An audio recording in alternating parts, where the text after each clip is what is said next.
Halo, apa kabar?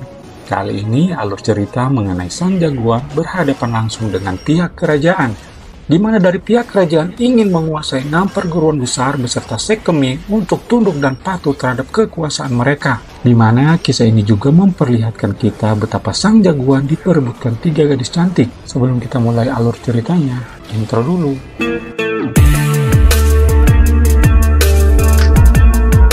Kali ini lanjutan film Pedang Langit dan Golok Pembunuh Naga, mengisahkan sang jagoan dan para petinggi sekte Ming sedang berada di tebing tinggi memperhatikan tempat di mana para 6 perguruan besar sedang ditahan oleh pasukan pemerintah. Dan pasukan sekte Ming pun menerobos ke dalam yang ternyata penuh dengan jebakan.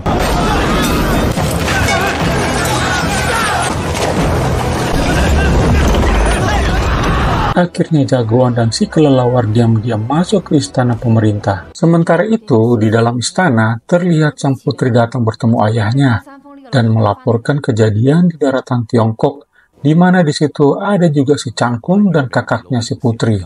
Di tempat lain, si jagoan pun tahu bahwa gurunya si putri adalah tangan kanan sekte Ming yang telah lama menghilang, namanya Fan Yao, di mana sang ketua terdahulu telah menugaskan dia secara diam-diam masuk bergabung dengan pemerintahan untuk mengetahui gerak-gerik mereka.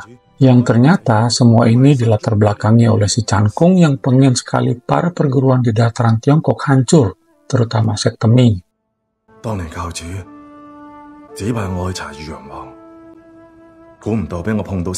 Lanjut cerita, sang jagoan pun mengetahui para 6 perguruan besar yang disandra terkena racun pelemah tubuh, di mana racun itu menghilangkan tenaga dalam mereka. Fan Yao pun ditugaskan untuk mengambil penawarnya yang dipegang tetua Xian Ming.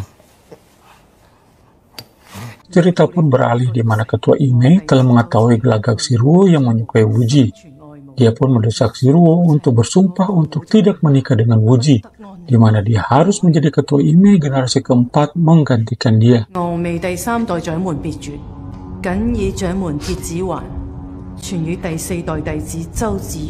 Sementara itu, jagoan bertemu dengan putri untuk bernegosiasi, di mana sang putri menagih janji yang kedua untuk bisa meminjam golok pembunuh naga. Dalam pertemuan itu, terlihat putri menyukai sang jagoan, meski tak menampik jagoan juga suka. Dari sini kita mengetahui sang jagoan diperebutkan 3 gadis cantik.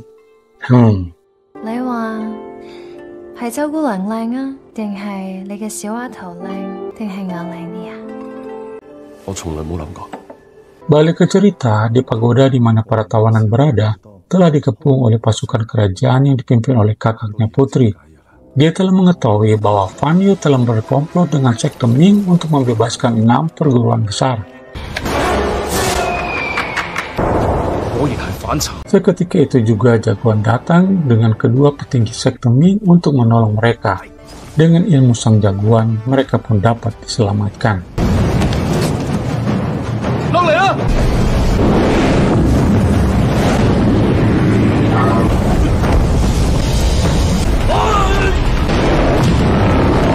Tapi sayang, si ketua Imei tak mau ditolong. Malah dia terkena jurus tapak beracun dan akhirnya mati.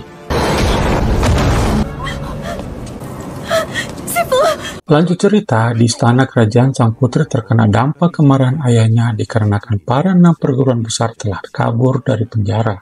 Dan 2 kesatrianya mati sia-sia. Alhasil, dapur pimpinan untuk mengatasi dunia persilatan di dataran Tiongkok pun diambil alih oleh si Cangkung. Waktu pun berlalu, di mana sang putri sedang melamun di suatu kedai minum. Tiba-tiba jagoan datang menghibur dia.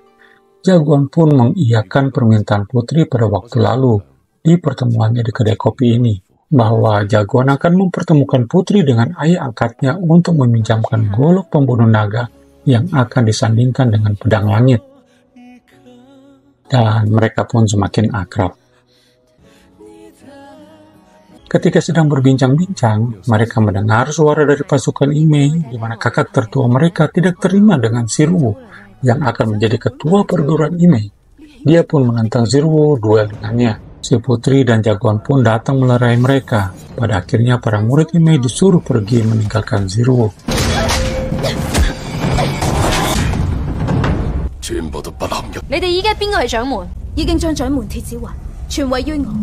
咁好，州長們吞咗佢，我就放走你嘅同門。可以放佢哋走啦，你自己小心啊。 Keesokan harinya, ternyata Zirwo diajak mereka untuk sama-sama pergi ke ayah angkat jagoan. Di dalam kapal terlihat di sana ada 3 gadis cantik. Mereka adalah putri kerajaan, Zirwo dari Imei, dan Xiao Chao, gadis yang selalu ada di sisi jagoan. Terlihat jelas mereka bertiga sedang memperebutkan hati sang jagoan. 張教主，你呢一行三美相伴，你唔好笑我啦。艷福不淺喎。 Lanjut cerita, ketika mereka sampai di Pulau Es, tempat ayah angkatnya jagoan berada, mereka mendengar aungan dari ayah angkat jagoan. Mereka pun langsung menuju ke sana. Ternyata mereka berhadapan langsung dengan 3 utusan yang langsung menyerang jagoan. Dan terjadilah adu ilmu.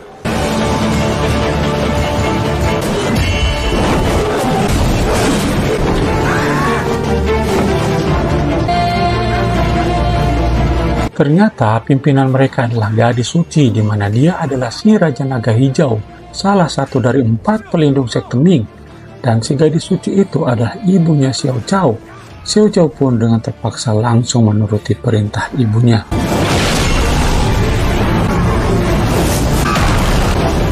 Lanjut, sang jagoan pun mengandalkan pedang langit untuk menghalau serangan dari senjata api suci yang begitu powerful. Dengan ilmu sang jagoan, akhirnya dia bisa mengalahkannya. Akhirnya, jagoan pun bertemu dengan ayah angkatnya. Xiao Chao dengan diam-diam memberikan golok pembunuh naga kepada jagoan, meski sempat ditentang oleh 3 utusan ibunya.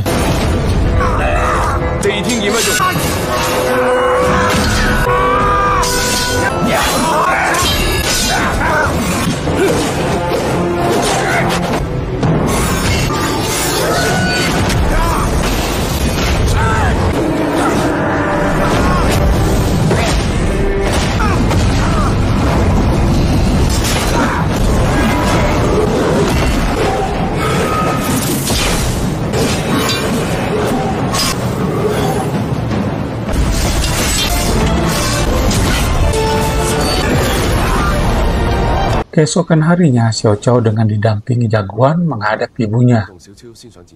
Di sebuah kapal komando, ibunya kelihatan akan dibakar. Ternyata dalam tradisi mereka, dikarenakan tidak ada penerus untuk menggantikan ibunya sebagai gadis suci, maka dia harus dibakar. Setelah bernegosiasi dengan ibunya, akhirnya Xiao Chao bersedia menggantikan ibunya menjadi gadis suci. Dan dengan itu tidak bisa melayani Buji lagi. Mereka pun berpisah. 原來適合做聖女嘅，只有我而家已經取代咗我母親，成為宗教嘅教主。我幫你哋準備咗船，仲有糧食。告辭。Lanjut cerita, jagoan pun balik ke Pulau Es dan melampiaskan kesedihannya dengan minum bersama dengan putri dan si ayah angkat jagoan sampai mereka pun tertidur.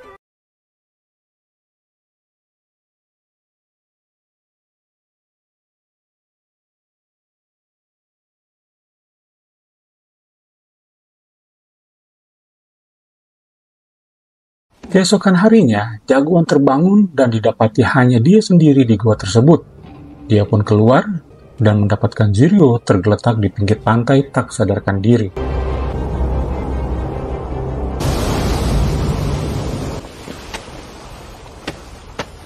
Zirwo pun bercerita bahwa putri membawa pedang langit dan golok pembunuh naga, serta ayah tirinya pergi dengan perahu meninggalkan Pulau Es, sedangkan dirinya melompat ke dalam air dan terbawa arus balik ke pulau ini.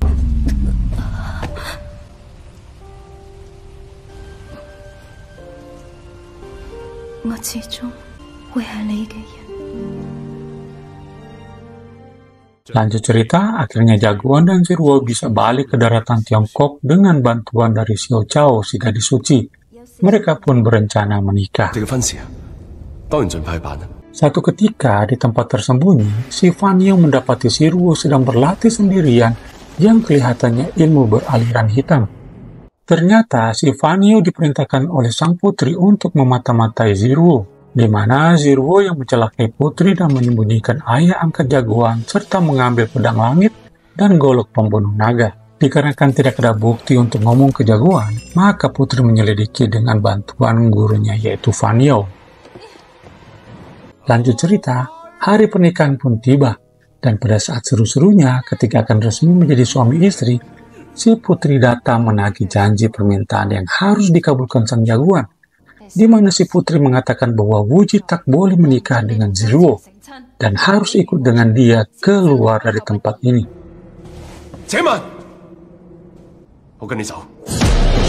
Dan ketika jagoan mengikuti putri, tiba-tiba Zirwo langsung menyerang putri dengan jurus cakar tengkorak. Jagoan mencoba melerai, malah Zirwo lebih menggila menyerang putri, sehingga putri terkena cakar di bahunya. Hari-hari pun berlalu, di mana Zirwo telah menjadi ketua Ime, di mana dia merebut kembali pimpinan dengan membunuh kakak seperguruannya dengan memperalat Xingsu, teman masa kecil yang menyukainya.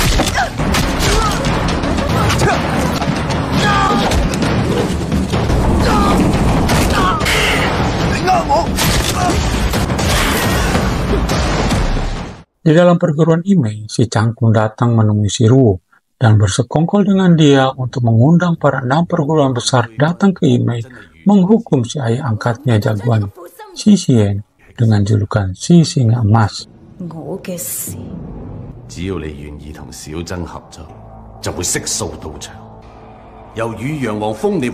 Hari pun tiba di mana semua telah hadir di perguruan Ime, 5 perguruan besar, dan Wuji selaku ketua sekte Ming serta petingginya ikut hadir.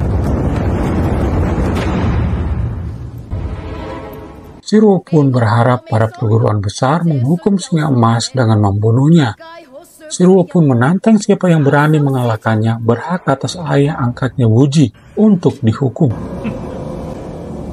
Si kelelawar pun mencoba maju melawan Zirwo, namun baru mengeluarkan jurusnya, dia malah jadi bulan-bulanan Zirwo. Untung jagoan langsung melerai mereka.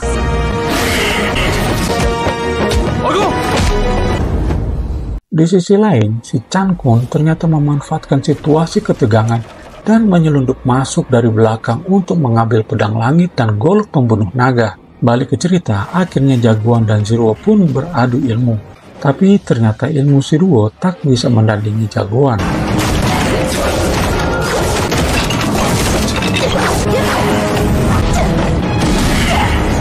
Ketika Zirwo terpental ke belakang, murid Ime berteriak bahwa anggota Ime telah diserang. Ketika itu juga Zirwo ke ruang belakang dan langsung berhadapan dengan Cangkun, dan terjadilah pertarungan Zirwo dengan Cangkun. Setiap serangan Zirwo tak bisa melukai Cangkun, dikarenakan dia memakai perisai emas, sehingga apapun yang kena pada dirinya tak mempan. Alhasil Zirwo pun terkena pukulan Cangkun. Ketika Zirwo tersudut, datang jagoan menyelamatkan Zirwo. Jagoan pun tak bisa menembus perisai Cangkun, dan ketika sementara beradu ilmu, 3 utusan Raja Naga Hijau datang membantu.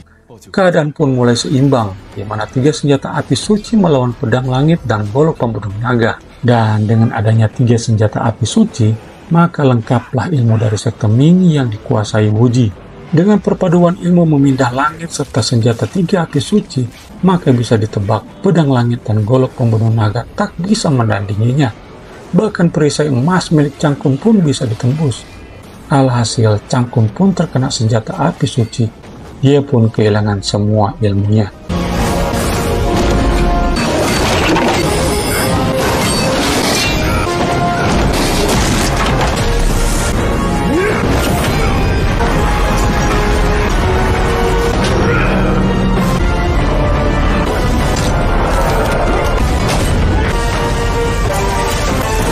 Dan ketika Xi Xian, si Singa Emas mendengar teriakan Cangkun, dia pun melompat ke arah Cangkun dan menghajar dia.